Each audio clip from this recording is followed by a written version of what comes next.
Captain Jake Morrison stood at the window of the transport shuttle, watching the massive alien ship grow larger as they approached. The vessel was 3 times the size of anything humans had ever built. Its dark metal surface gleamed with strange blue lights that pulsed like a heartbeat. Jake had seen many things in his 15 years as a space marine, but this was different. This was first contact with a real alien military. "Nervous, sir?" asked Sergeant Lisa Campbell from the seat behind him. She was checking her gear for the 3rd time, a habit Jake knew well. Lisa had been with him through 2 wars and countless training missions.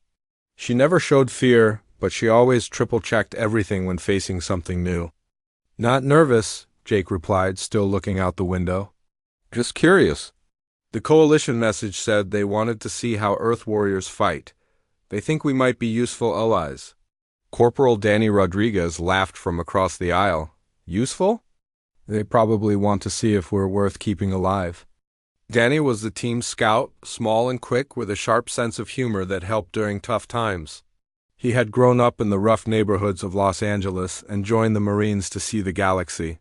Now he was about to see more than he ever imagined. "Don't joke about that," said Medic Amy Foster quietly. She was the youngest of the team, only 25, but she had saved more lives than most doctors twice her age. Amy came from a farming family in Iowa and still talked with the same calm voice she used to gentle, spooked horses. "We're representing all of humanity here," Jake nodded. The 4 of them had been chosen carefully. They were good at their jobs, but more importantly, they worked well together. Earth's leaders wanted to make a good first impression on the Galactic Defense Coalition. The aliens had been watching Earth for months before making contact. They said Earth was what they called a death world, a planet so dangerous that any species that evolved there would be naturally tough. The shuttle docked. With a soft bump, Jake stood and straightened his uniform. "Remember, we're here to learn and to show them what humans can do. Stay alert, stay respectful, and try not to break anything." The airlock opened with a hiss. The air that flowed in was slightly thicker than Earth normal, with a faint smell like copper and ozone. Jake stepped through first, followed by his team. The alien greeting party was waiting in a vast chamber with walls that seemed to glow with their own light. Jake had seen pictures during the briefing, but seeing the Velthari warriors in person was different. They stood nearly 8 feet tall, with broad shoulders and natural armor plating that covered their arms and chests. Their skin was a deep blue-gray color, and their faces were angular with large golden eyes that seemed to study everything. The leader stepped forward. When he spoke, a small device on his chest translated his words into English. "I am Commander Zethkar of the Velthari, 3rd Combat Division. Welcome aboard the Sovereign's Pride." Jake saluted in the Earth military style. "Captain Jake Morrison, United States Space Marines. Thank you for having us, Commander." Zethkar's golden eyes moved over the human team, and Jake could see confusion. There, the alien commander had clearly expected something different. Jake and his people were all in good shape, but they looked small compared to the massive Velthari warriors. Jake was 6 feet tall and weighed about 180 pounds. Next to these aliens, he looked like a teenager. "These are your warriors?" asked another alien, this one wearing different markings on his armor. The translator identified him as Battle Leader Thexmar. "4 of our best," Jake confirmed. "Sergeant Campbell is our weapons specialist. Corporal Rodriguez handles reconnaissance. And infiltration, Medic Foster keeps us all breathing." Thexmar's head tilted to one side. "Only 4? We brought 60 warriors for this exchange." 4 should be enough to start," Jake said. He was beginning to understand why the aliens looked confused. They clearly expected humans to need large numbers to be effective, Commander Zethkar gestured. "For them to follow. Come, we will show you to your quarters, then begin orientation. We have prepared training exercises that will allow us to evaluate your capabilities." As they walked through the ship's corridors, Jake noticed more aliens stopping to stare at them. Some looked curious, others seemed almost disappointed. The walls were covered with displays showing what appeared to be battle records and warrior achievements. Jake could see images of Velthari soldiers in combat gear that looked incredibly advanced. "Your equipment seems very sophisticated," Jake said to Zethkar as they walked. "Standard issue for Coalition forces," the commander replied. "Powered armor, energy weapons, medical enhancement systems. I assume your people have similar technology?" Jake looked down at his simple combat uniform and the conventional rifle on his back. "We keep things pretty basic." This seemed to confuse Zethkar even more. Basic? But surely warriors from a death world would require advanced protection. "We've always made do with what we have," Lisa said. "Good training beats fancy gear most of the time," Danny grinned. "Plus, complicated stuff breaks when you need it most. Simple and reliable works better." The aliens exchanged glances that Jake couldn't interpret. Finally, they arrived at a set of quarters that had been prepared for the humans. The rooms were large and comfortable, clearly designed for beings much bigger than humans. "Rest and prepare yourselves," Zethkar said. "Tomorrow we begin with basic conditioning exercises. This will help us understand your physical capabilities before we move to combat training." "Sounds good to us," Jake said. "What kind of conditioning?" "Standard recruit-level fitness trials," Dexmar answered. "Running, strength tests, endurance challenges. Nothing too demanding for experienced warriors," Amy raised an eyebrow. "How long do these usually take?" "Most of our recruits need 3 to 4 days to complete the full sequence," Zethmar said with what might have been pride. "Our best warriors can finish in 2 days." Jake nodded politely, but he caught Danny trying not to smile. Lisa was studying the ceiling with sudden interest, and Amy was looking at her hands. "We'll do our best," Jake said. After the aliens left, the team gathered in Jake's room. Danny was the first to speak. "Did they just say their elite warriors need 2 days for basic conditioning?" "That's what it sounded like," Lisa replied. Amy shook her head slowly. "This is going to be interesting." Jake looked out the window at the stars beyond. Tomorrow they would show the Galactic Defense Coalition what humans considered basic training. He had a feeling the aliens were in for a surprise. Image. Description for Leonardo AI. A massive alien spaceship interior with glowing blue lights and metallic walls, showing 4 human space marines in simple military uniforms standing before. Towering 8-foot-tall blue-skinned alien warriors with natural armor plating and golden eyes. The aliens looking confused and surprised at the small size of the human delegation. Sci-fi military setting with advanced technology visible in the background. The next morning came early aboard the Sovereign's Pride. Jake Morrison woke to the sound of soft chimes that served as the ship's alarm system. He had slept well despite being in an alien environment. Years of military service had taught him to rest whenever possible. He found his team already awake and getting ready in the common area of their quarters. Danny Rodriguez was doing stretches on the floor while Lisa Campbell checked her gear one more time. Amy Foster was reading something on a small tablet. "What's that?" Jake asked, nodding toward Amy's tablet. "Medical information about the Velthari." Amy replied, "I wanted to understand their biology better." "Did you know their bones are actually denser than ours, but their muscles work differently? They're built for short bursts of strength rather than endurance." "Interesting," Jake said. "That might explain some things." A soft knock came from the door. When Jake opened it, he found a young Velthari warrior waiting outside. This one was smaller than the others they had met, probably around 7 feet. Tall, with lighter blue skin that suggested youth. "I am Sub-Commander Krelter," the alien said through his translator. "I will escort you to the training facility." "Lead the way." Jake said. They followed Krelter through several corridors until they reached a massive chamber that stretched out far beyond what Jake could see. The ceiling was at least 50 feet high, and the floor was covered with a dark material that felt springy under their feet. Various pieces of equipment were scattered around the space, some recognizable as weights and running tracks, others completely alien in design. Commander Zethkar was waiting for them, along with about 20 other Velthari warriors. All of them wore what appeared to be training gear, lighter armor, and clothing that allowed for better movement. "Welcome to Training Bay 7, Zethkar said. "Today we will conduct basic physical assessment. This will help us understand your capabilities and design appropriate training programs. Jake noticed that several aliens were holding small devices that beeped and flashed with lights. What are those? Biomonitors, explained Battle Leader Thexmar. They track heart rate, stress levels, muscle fatigue, and other important health indicators. Safety is very important during training. Of course, Jake agreed, though he wondered why they needed so much monitoring for basic exercise. Zethkar gestured toward a long, straight track that ran the length of the chamber. We will begin with a simple running assessment. The track is exactly 2 Earth miles long. Most of our recruits can complete 1 lap in reasonable time. Danny looked at the track and then at Jake. 2 miles, that's it.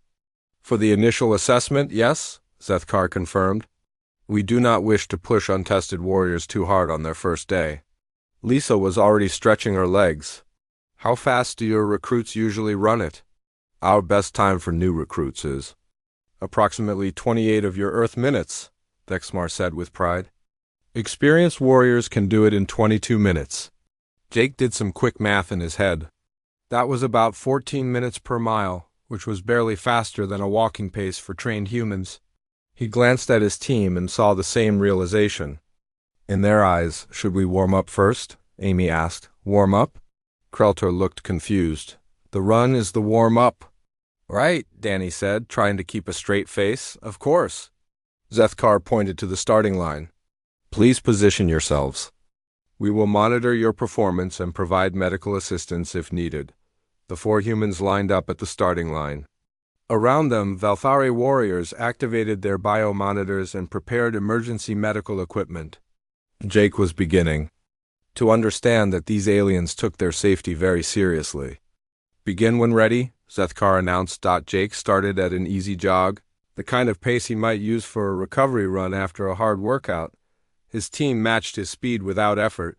Behind them, he could hear the excited chatter of aliens speaking in their own language. As they rounded the first turn, Jake noticed that some of the Valthari warriors had started running alongside them on parallel tracks. The aliens were moving at what appeared to be their maximum speed, breathing heavily and showing clear signs of effort. Their biomonitors were beeping frantically. Are they trying to race us? Lisa asked, not even slightly out of breath. I think they're just trying to keep up, Danny replied. By the halfway point, most of the Valthari runners had stopped, leaning against walls and gasping for air. Their biomonitors were flashing red warning lights. Jake could see alien medics rushing over with what looked like oxygen masks. Should we slow down? Amy asked. I think we're making them look bad. This is slow, Jake said. If we go any slower, we'll be walking. They finished the 2-mile run in just under 12 minutes. As they crossed the finish line, Jake noticed complete silence in the training bay. Every alien was staring at them with expressions that seemed to mix confusion and fear. Commander Zethkar approached slowly, looking at his own biomonitor device. Your heart rate's barely increased, he said quietly. It was just a light jog, Jake explained. Good for warming up the muscles. Warming up? Thexmar's voice cracked slightly. You ran 2 miles in 12 minutes as a warm-up? Danny stretched his arms above his head. So what's the actual workout? Please tell me it's more than just running. Zethkar exchanged looks with his fellow officers. They spoke rapidly in their own language for several minutes while the humans waited patiently. Finally, Zethkar turned back to them. Perhaps we should move to strength testing. He led them to an area filled with what looked like sophisticated weight machines. The equipment was clearly designed for beings much larger and stronger than humans. These machines test maximum lifting capacity, explained a new alien, introduced as Training Master Vexenal. They adjust automatically to provide appropriate resistance. Even our strongest warriors find them challenging. Jake examined the nearest machine. It looked similar to a bench press setup, but with additional supports and safety features. What's the average lift for your warriors? New recruits typically manage about 60% of their body weight, Vexenal said proudly. Elite warriors can reach 80%. Lisa was already lying down on the bench. What's my body weight in your measurements? After some quick calculations with their devices, Vexenal announced approximately 140 local weight units. So I should try to lift about 84 units to match your elite warriors? Lisa asked.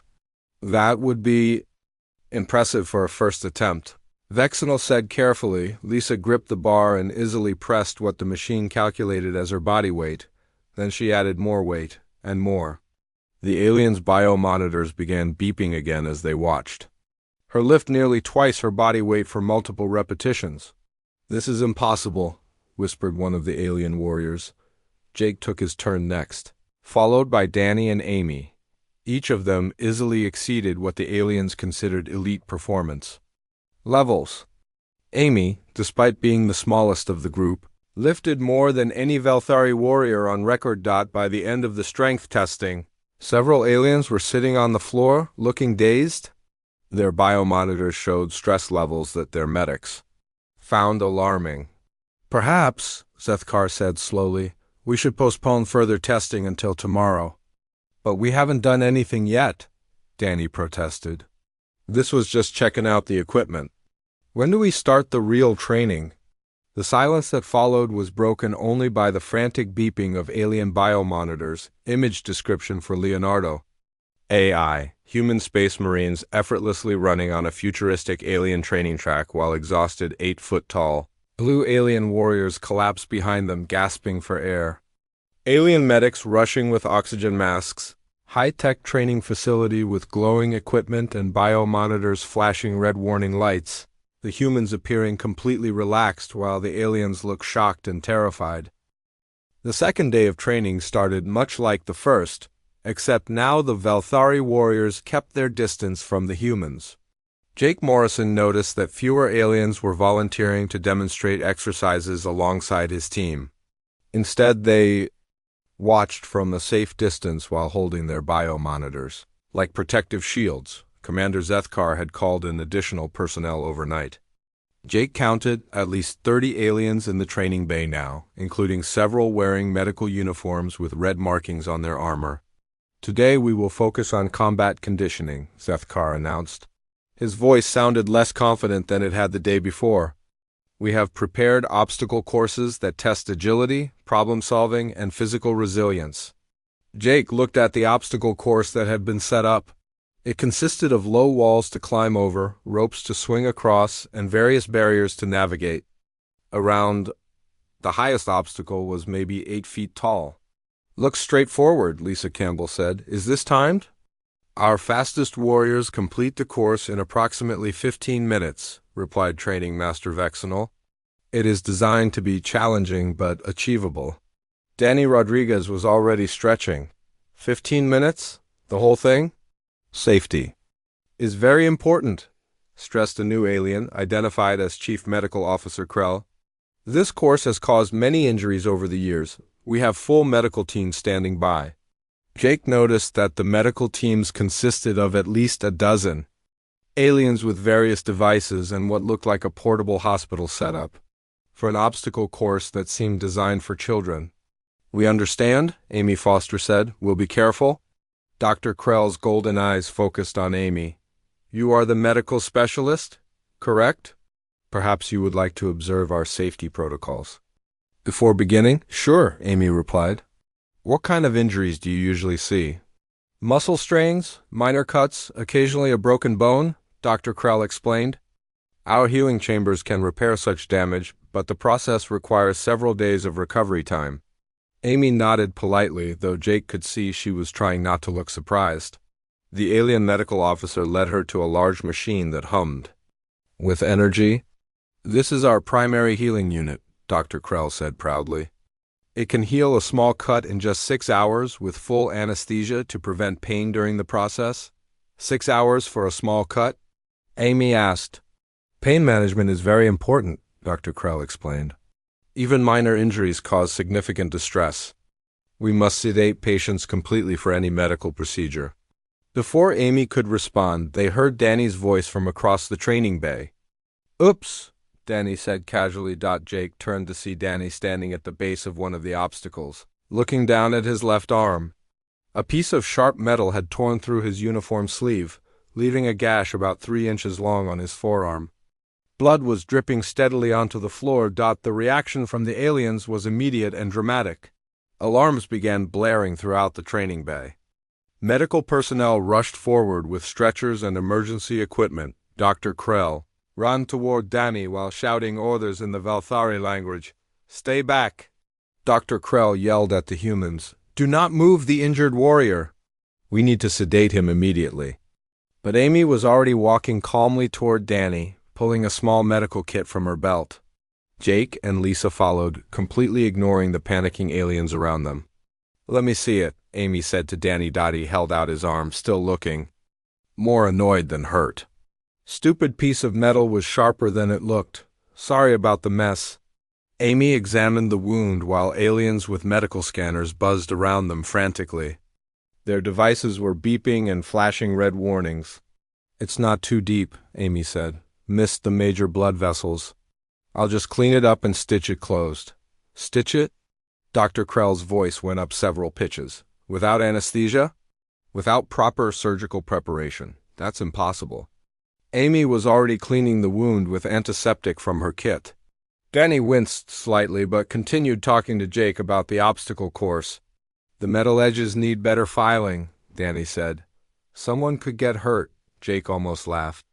Danny was bleeding freely from a 3-inch gash and was worried about someone else getting hurt. Amy pulled out a small needle and surgical thread. The aliens around them fell silent, watching in horror as she began stitching the wound closed. Danny didn't even stop talking. "Are you not going to sedate him?" Dr. Krell whispered. "For this?" Amy looked up in surprise. "It's just a few stitches. Danny's had worse cuts from shaving." "I have not," Danny protested. "I'm very careful when I shave." Amy finished the stitches in less than 5 minutes. She covered the wound with a simple bandage and packed up her kit. "There you go," she said. "Try not to get it wet for a day or two." Danny flexed his arm experimentally. "Feels fine." "Thanks, Amy." The aliens were staring at them in complete silence. Several of the medical personnel were pointing scanning devices at Danny, and the readings seemed to be causing them distress. "This is impossible," Dr. Krell said finally. "Our instruments show he should be unconscious from pain. The stress levels alone should have caused him to go into shock." "It's just a cut," Danny said. "Hurts a little, but nothing serious." Dr. Krell turned to Amy.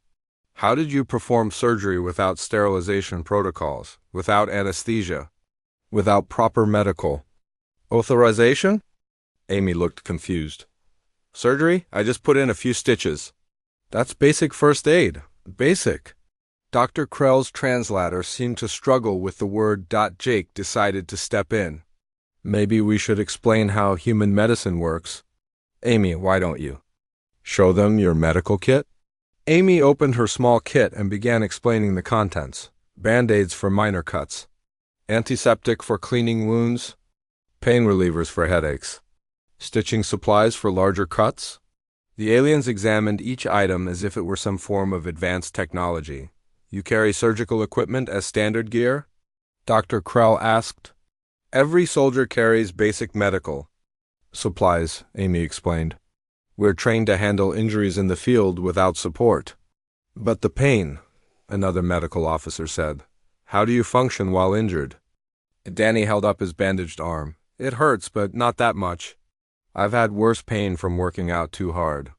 Dr. Krell activated a communication device and spoke rapidly in his own language. Within minutes, more aliens arrived, including several wearing different colored medical uniforms. "We need to understand this better," Dr. Krell announced. "Would you be willing to demonstrate more of your medical procedures?" Amy shrugged. "I guess so. What do you want to see?" "Show us how you treat a broken bone." Amy looked around the group. "Well, I'd need someone with a broken bone. We're not going to break someone's bone just for a demonstration." The relief on the aliens' faces was visible. Dr. Krell nodded rapidly. Of course. Perhaps you could describe the process?" "Sure," Amy said. "First, you check for nerve and blood vessel damage. then you set the bone back in proper position. If it's a simple break, you immobilize it with a splint or cast. If it's complicated, you might need surgery to pin it in place. And the patient remains conscious during this? Usually, Amy said, unless they need major surgery. Even then, many procedures can be done with local anesthesia. Local anesthesia? Dr. Krell looked confused. You just numb the area you're working on, not the whole person. Dr. Krell sat down heavily on a nearby bench. Other medical personnel gathered around him, speaking in worried voices. Commander Zethkar approached Jake. Captain Morrison, we need to discuss something important. Your people's tolerance for pain and injury is far beyond anything we have encountered. Really? Jake was genuinely surprised. We're just doing normal medical care. Nothing special. Normal? Zethkar's voice was quiet. What you call normal medical care would be considered torture in most of the galaxy. Jake looked at his team. Danny was already back to examining the obstacle course, apparently having forgotten about his injury completely. Amy was answering. More questions from the alien medical staff. Lisa was doing stretches and waiting for training to resume. Huh? Jake said. We had no idea. Image description for Leonardo AI. A. Human female medic calmly stitching a wound on a male soldier's arm while he continues talking normally, surrounded by panicked tall blue alien medical personnel with flashing red emergency equipment and biomonitors. The aliens looking horrified and shocked while the humans appear completely relaxed about the bloody injury.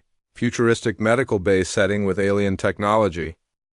The emergency alarm started blaring on the third day of training, just as Jake Morrison's team was about to begin weapons practice. The sound was different from the medical alarms they had heard before, deeper, more urgent, with a rhythm that suggested serious danger. Commander Zethkar immediately activated his communication device, speaking rapidly in the Velthari language. Around the training bay, alien warriors stopped what they were doing and began moving in organized groups. Toward exits. What's happening? Jake asked. Engineering emergency? Zethkar replied, his golden eyes showing worry. Multiple system failures in the primary power grid. We must evacuate this section immediately. System failures? Lisa Campbell moved closer. What kind of systems? Power distribution, environmental controls, gravity regulation, Zethkar explained, while gesturing for everyone to move toward the exits. The engineering corps is assembling to address the situation. Jake noticed that the aliens were moving with careful organization, forming lines and following specific procedures even in their urgency. It reminded him of fire drills he had seen in schools. Very orderly, but also very slow. How long does it usually take to fix something like this? Danny Rodriguez asked. The proper safety assessment alone requires several hours, replied Battle. Leader Lexmar. Then we must follow protocol for systems analysis, parts requisition, and repair authorization. Perhaps 12 to 15 hours total. Amy Foster looked concerned. What happens to life support during that time? We have backup systems that can maintain minimal life support for approximately 8 hours, Zethmar explained. If repairs take longer, we may need to evacuate to emergency pods. Jake did some quick math in his head. If the backup systems only lasted 8 hours and repairs took 12 to 15 hours, that was a serious problem. Can we help with the repairs? Zethkar looked surprised. Help? You are not trained on our systems. The engineering protocols are very specific and require proper certification. We might be able to figure something out, Jake said. Basic engineering. Principles are pretty universal. Basic engineering? Dr. Krell, who had joined them during the evacuation, sounded alarmed. These are complex systems that require years of training to understand. The ship shuddered slightly, and the lights flickered. Through the communication devices, they could hear excited voices speaking in the alien language. The situation is worsening, Zethkar announced. We need to reach the emergency stations immediately. But Jake's team had stopped moving toward the exits. Instead, they were looking around the training bay with the expression Jake recognized as problem-solving mode. Where are the maintenance access panels? Lisa asked. You cannot access ship systems without proper authorization, Dexmar said firmly. Safety protocols forbid unauthorized personnel from... His words were cut off by another shudder, stronger. This time, the lights went out completely for several seconds before emergency lighting kicked in. Screw the protocols, Danny said, pulling out a small flashlight. People are going to die if we wait 15 hours. Jake made a decision. Amy, check the exits and see if there are people trapped in other sections. Lisa, find the power distribution centers. Danny, locate the main engineering spaces. I'll find someone who can give us technical information. Captain Morrison, Zethkar said urgently, you cannot simply ignore safety procedures. There are proper channels for... Commander, Jake interrupted. With respect, your proper channels are going to get everyone killed. We'll follow your procedures. After we stop the ship from exploding, the humans scattered in different directions, leaving the aliens standing in confusion. Jake noticed that several Velthari warriors started to follow his team, but they moved slowly and kept stopping to consult their devices and check with their superiors. Jake found the ship's engineering section after 10 minutes of running through. Corridors. The area was chaos, alien engineers standing around large displays showing red warning symbols, speaking in worried voices and pointing at different screens. What's the main problem? Jake asked the nearest engineer, a slightly smaller Velthari wearing technical markings. The primary reactor coolant system has failed, the engineer explained. Coolant is not circulating properly, causing overheating in multiple systems. Where's the coolant pump? Section 7, Level 3, but it is completely inaccessible. Now due to radiation leakage. Jake activated his communication device to contact his team. Danny, I need you in Section 7, Level 3. Coolant pump problem. On my way, Danny's voice replied through the device. The alien engineer looked horrified. You cannot send someone into that area. The radiation levels are lethal. How lethal? Jake asked. The engineer checked his instruments. Exposure time. Before permanent damage would be approximately 30 seconds. Death would occur within minutes. Jake considered this information. 30 seconds wasn't much time, but it might be enough for Danny to see what was wrong. Meanwhile, Lisa's voice came through the communication system. I found the power distribution center. Half the relays are blown, but I think I can reroute power around the damaged sections. Do it, Jake replied. But she cannot simply bypass safety systems. Protested another alien engineer. Those relays are there to prevent power overloads? Then we'll fix the overload problem after we get life support working again. Jake said. Amy's voice joined the conversation. I found 12 aliens trapped in the lower sections. The blast doors sealed them in, but there's still air. I'm working on getting them out. How? Asked Dr. Krell, who had followed Jake to the engineering section. Cutting through the blast door, Amy replied matter-of-factly. Those doors are designed to be impenetrable. Dr. Krell sounded panicked. You cannot. Simply cut through them. I'm using a plasma torch from the maintenance shop, Amy explained. It's working fine. Dr. Krell sat down heavily. This is impossible. You are all going to die. Danny's voice came through the communication system.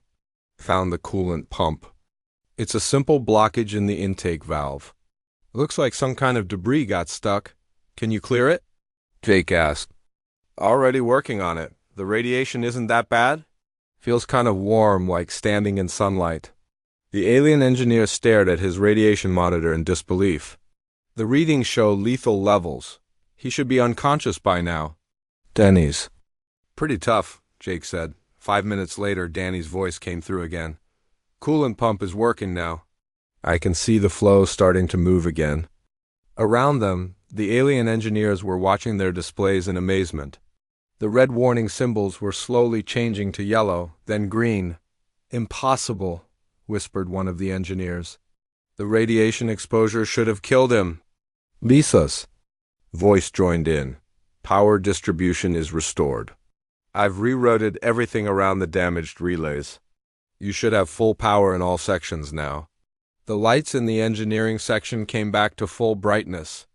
The alien engineers were Running back and forth, checking systems and looking at each other in confusion, Amy's voice completed the reports. I've got all the trapped personnel out. They're all fine, just a little scared. Jake looked around at the alien engineers, who were staring at their instruments as if they couldn't believe what they were seeing.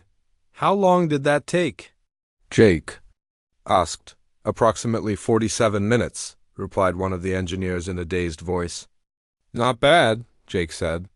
Could have been faster if we'd known the ship layout better. Commander Zethkar arrived in the engineering section, looking around at the restored systems. The crisis is over? Looks like it, Jake confirmed.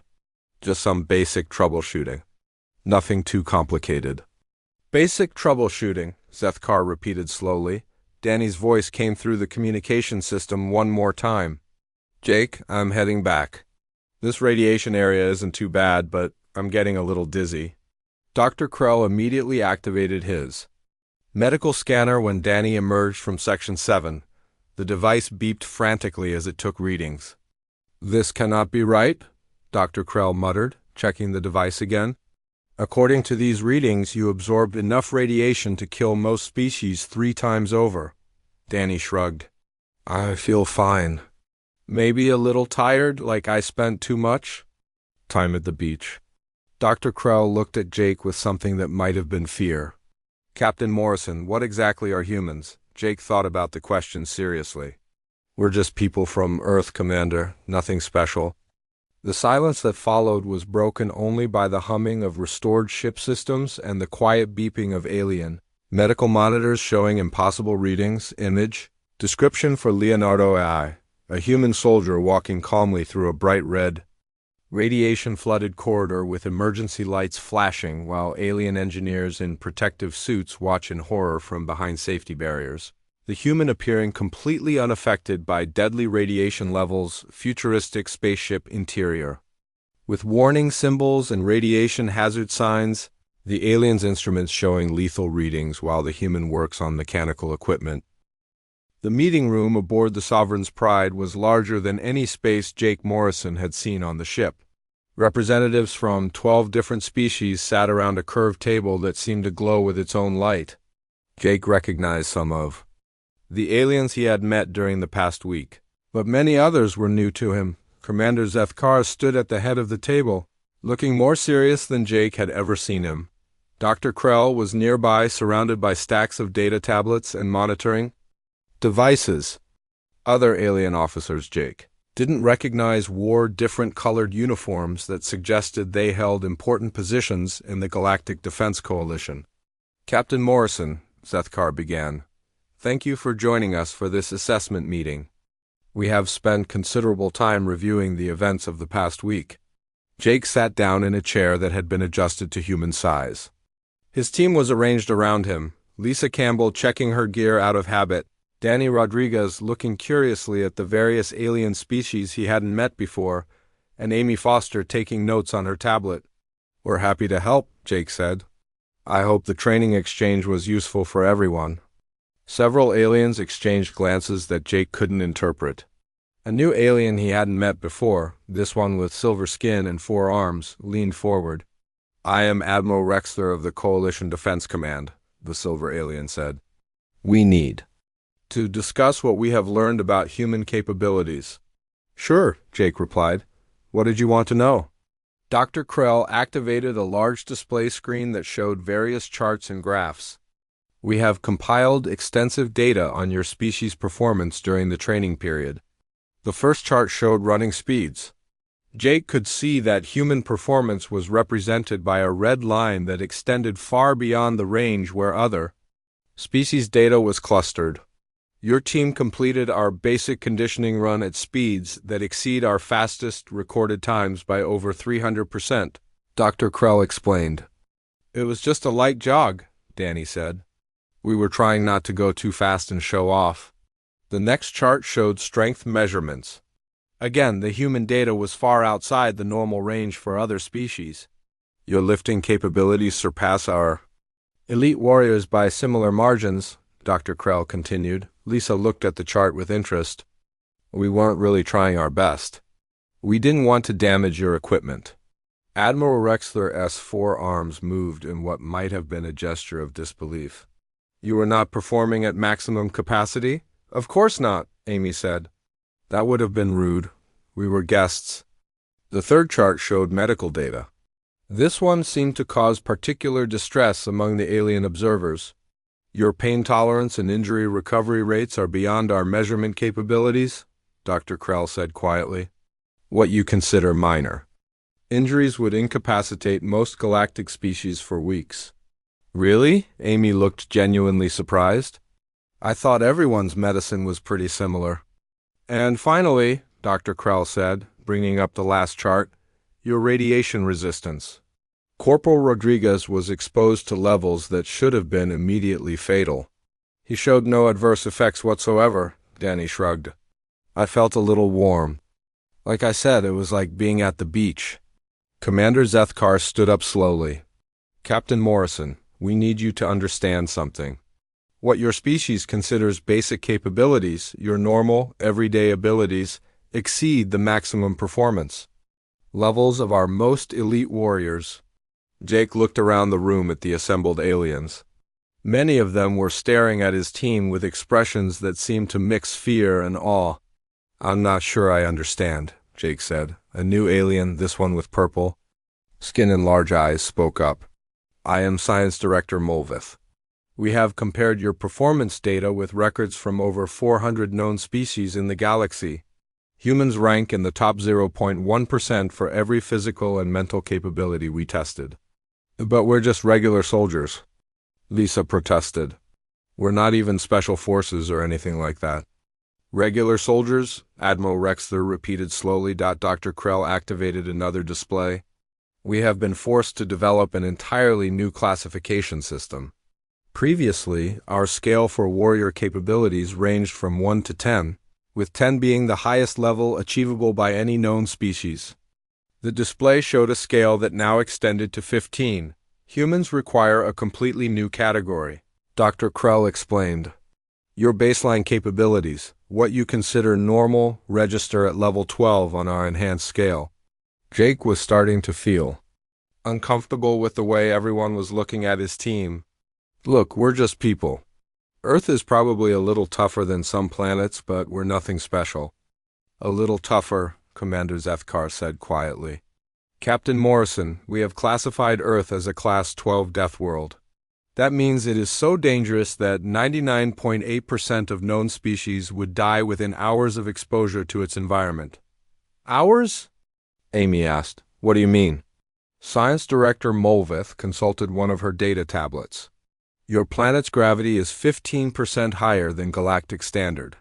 Your atmospheric pressure would crush most species. Your sun produces radiation levels? That would be lethal to unprotected life. Your weather systems generate forces that exceed the destructive capacity of most military weapons. And that's before considering your planet's biological hazards, Dr. Krell added.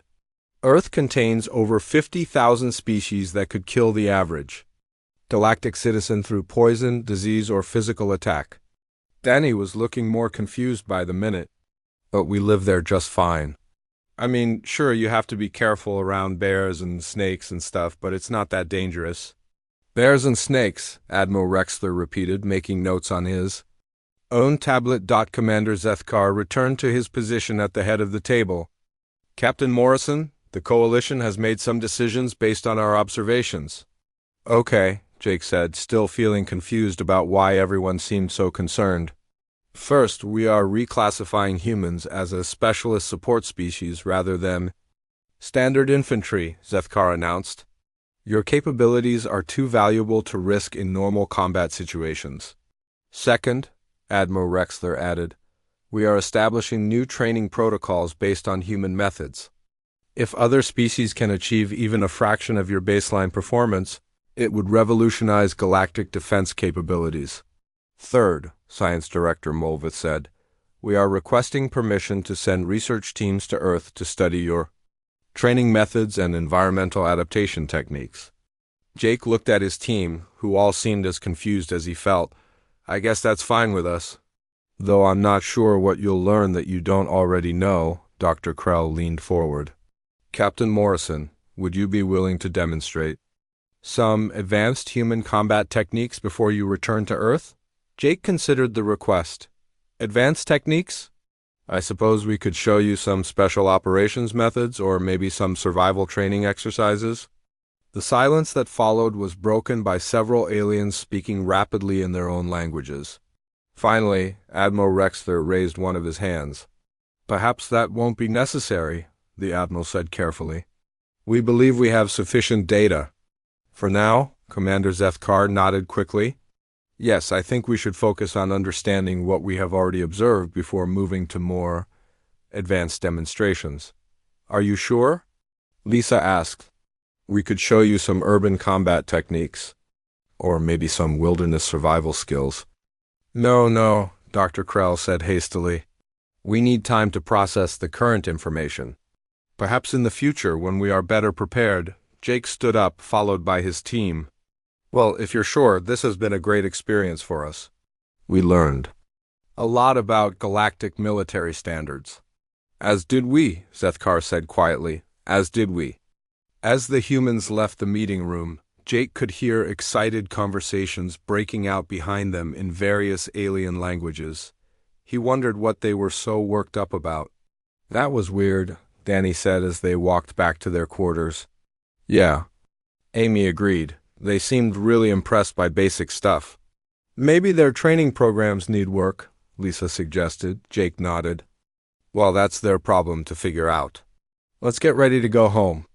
Behind them, the coalition leadership was beginning the process of rewriting military doctrine, establishing new safety protocols, and very carefully deciding never to ask humans about their advanced techniques. Some knowledge they had learned was too dangerous to possess. Image description for Leonardo AI.